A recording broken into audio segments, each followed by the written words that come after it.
Halo guys, selamat siang atau selamat pagi atau selamat malam. Pada video kali ini kita akan melanjutkan pokok bahasan kita tentang sertifikat digital ya.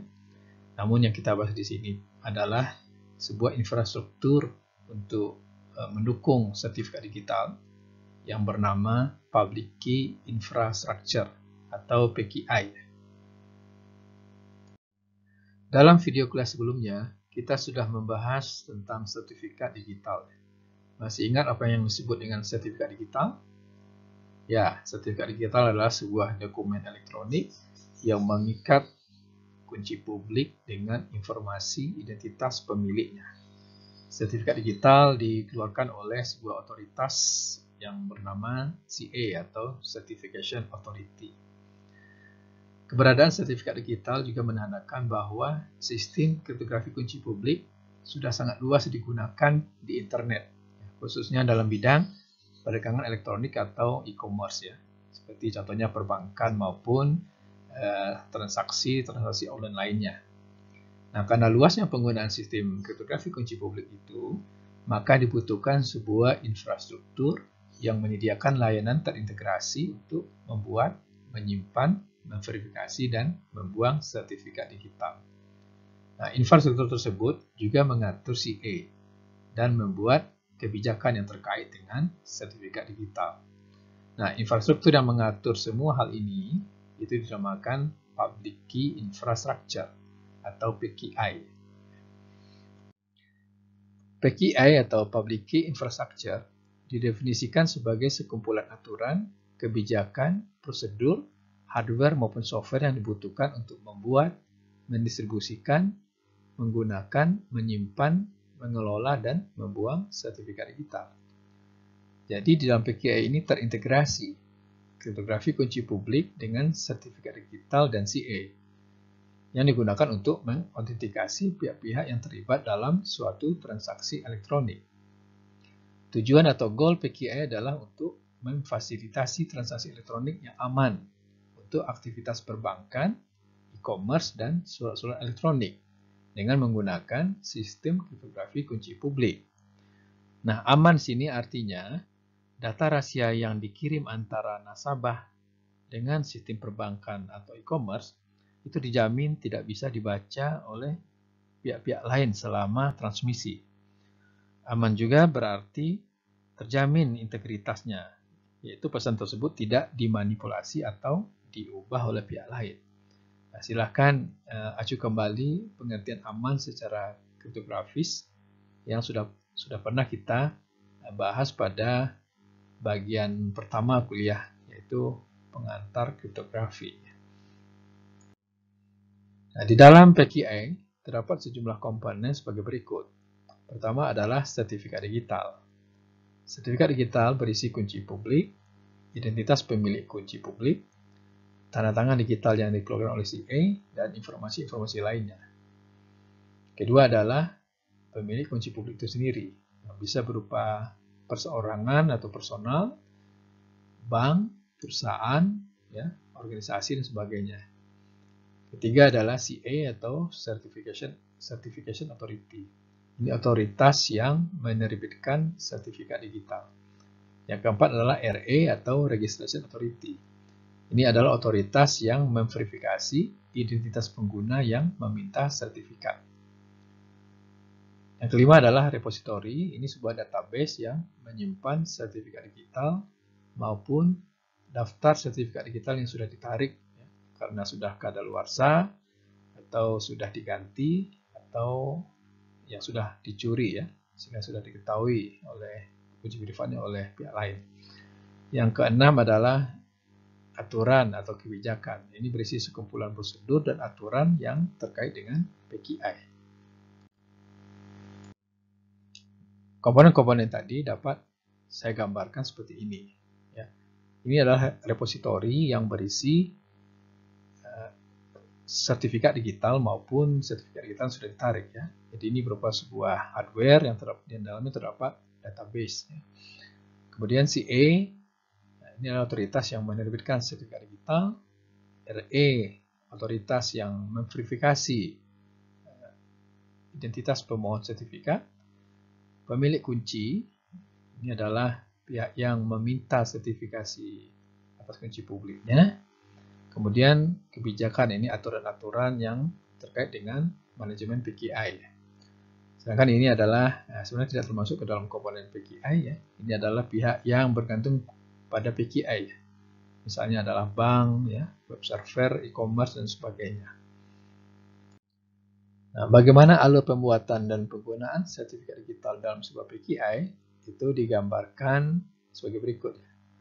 Ini adalah sebuah PKI yang terdiri atas pemilik kunci, ya, kemudian CA, Registration Authority, ya, dan kalau khusus kasusnya di Amerika, apabila CA-nya terdapat di Amerika, maka terdapat otoritas lain yang bernama Validation Authority.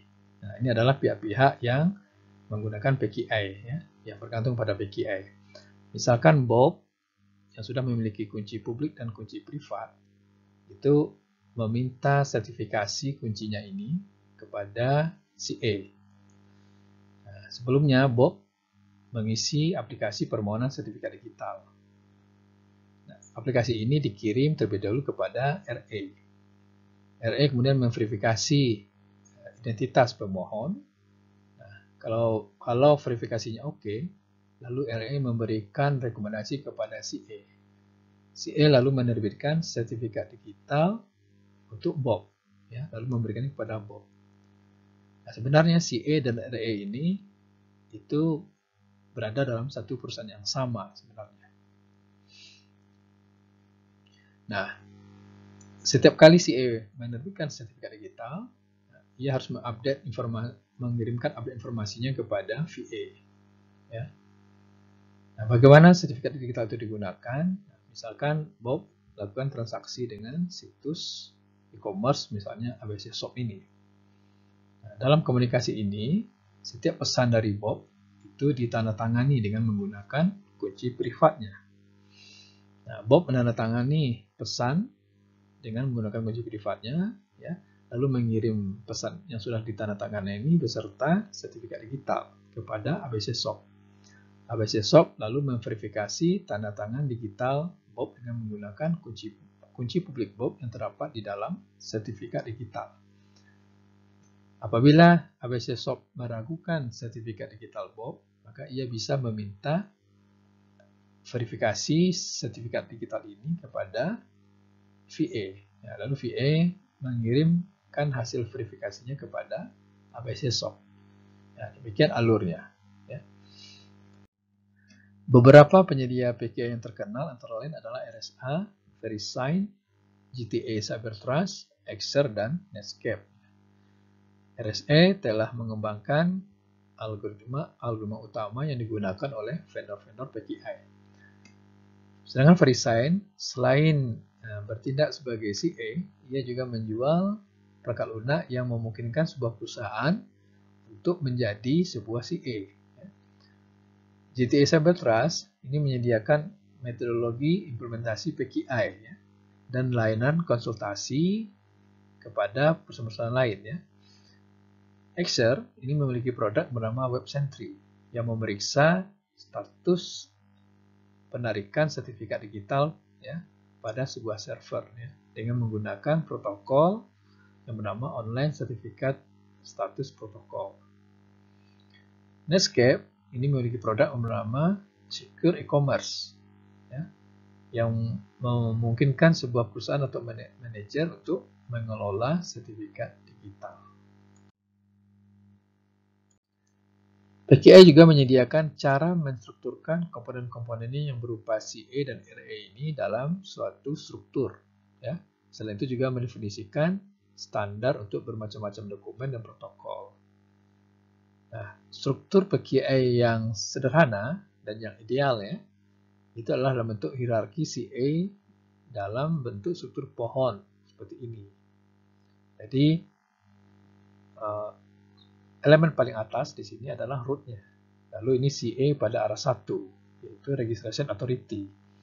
Lalu ini adalah CA pada arah 2, yaitu sejumlah CA yang berada di bawah masing-masing Registration Authority. Pada struktur pohon tersebut, root merupakan Root Certificate Authority. Nah, ini adalah otoritas yang membuat kebijakan mengenai manajemen sertifikat digital. Di dalam struktur pohon ini, ya, setiap CA pada aras 1, aras 2 ini memiliki sertifikat digital juga. Ya. Jadi mereka ini masing-masing juga mempunyai kunci publik yang disertifikasi oleh otoritas di atasnya. Jadi misalnya RA1, ini sertifikat digitalnya ditandatangani oleh root dengan kunci privat root yang disebut dengan root key. CA1 memiliki sertifikat digital yang ditandatangani oleh RA1. RA ya atau Registration Authority ini mungkin mencakup beberapa area geografis seperti satu negara. Nah, jadi dalam satu negara ada satu Registration Authority yang membawahi sejumlah CA, atau Registration Authority ini juga mencakup satu benua ya, atau satu negara bagian seperti di Amerika. Ya. Nah, RA atau Registration Authority, nah inilah yang membuat kebijakan ya, syarat-syarat untuk memperoleh sertifikat digital dan juga memverifikasi ya, aplikasi permohonan sertifikat digital ya, dari pemohon. Cara menstrukturkan PKI seperti pohon tadi ya, itu menghasilkan sejumlah lintasan yang dinamakan Certificate Paths atau Certificate Chain. Nah, contohnya ini ya. Jadi jalur dari root sampai ke daun ya, itu menyatakan Certificate Path atau sertifikat lintasan sertifikat ya. Sebuah sertifikat path itu memberikan alur untuk memverifikasi tanda tangan ya. Mulai dari aras daun sampai root. Nah, misalkan contohnya di sini Bob ya. Ini memohon sertifikat digital kepada CA5. Nah, CA5 menerbitkan sertifikat digital untuk kunci publik Bob ya, yang ditandatangani dengan menggunakan kunci privat CA5. Nah, jadi di dalam sertifikat digital ini ada tanda tangan CA5. Nah, CA5 sendiri juga memiliki sertifikat digital yang ditandatangani oleh RA2. RA2 memiliki sertifikat digital yang ditandatangani oleh root. Jadi, lintasan dari root sampai ke Bob ini, inilah yang disebut dengan sertifikat path. Nah, contohnya ini adalah sebuah struktur pohon CA yang menyediakan sertifikat kartu kredit jenis Visa dan Mastercard.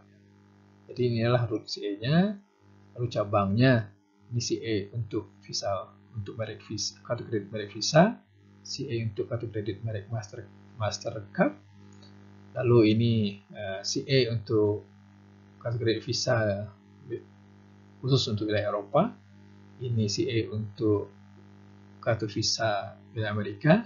Nah, di dalamnya terdapat sejumlah CA ya, untuk baik pemegang kartu maupun CA untuk pedagang. Jadi lintasan dari root sampai misalnya ke daun ini, nah inilah yang disebut dengan sebuah rantai sertifikat. Pada video kuliah kita tentang sertifikat digital, kita sudah menjadikan sertifikat digital server Bank Mandiri sebagai contoh. Nah, untuk melihat lintasan sertifikatnya, klik Certification Path, ya.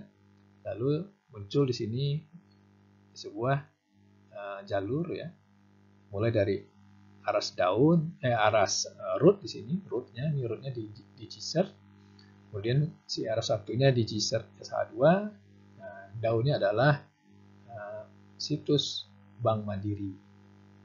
Ya. Untuk melihat daftar CA dan sertifikat digital yang terdapat dalam sebuah browser, nah misalnya di sini saya pilih browsernya Internet Explorer karena tampilannya lebih jelas ya. Nah, pilih bagian option di dalam browser itu, kemudian pilih Internet Option, kemudian Content, kemudian pilih Certificate. Kemudian dari Certificate akan muncul sejumlah sejumlah field seperti Intermediate Certification Authority, Trusted Root Certification Authority, kemudian ada lagi sejumlah lainnya, ya, misalnya Trusted, misalnya penerbit, ya, penerbit software gitu ya. Nah, ini adalah daftar root, ya, daftar Root Certification Authority yang terdapat dalam browser Internet Explorer. Nah, sedangkan Intermediate Certification Authority ini cabang dari root itu. Bila kita mengakses sebuah situs web di internet, ya, yang sertifikat digitalnya tidak disertifikasi oleh perusahaan yang tidak tercantum di dalam daftar CA tadi, maka browser akan memberi peringatan kepada kita bahwa ia tidak mengenal CA tersebut. Namun jika kita mempercayai situs web tersebut, maka CA yang tadi itu akan ditambahkan secara otomatis ke dalam browser. Untuk melihat isi sertifikat digital sebuah CA, klik saja sebuah CA lalu tampilkan sertifikat digitalnya. Ya. Nah, ini adalah informasi umumnya. Ini misalnya CA-nya adalah Verisign Trust Network. Ya. Kemudian ini adalah detail sertifikat digitalnya sesuai dengan format X509. Kalau kita klik bagian public key-nya, maka akan muncul di sini public key-nya. Demikianlah pembahasan kita mengenai sertifikat digital. Ya. Silakan belajar dari slide saya yang ada di internet. Saya ucapkan selamat belajar.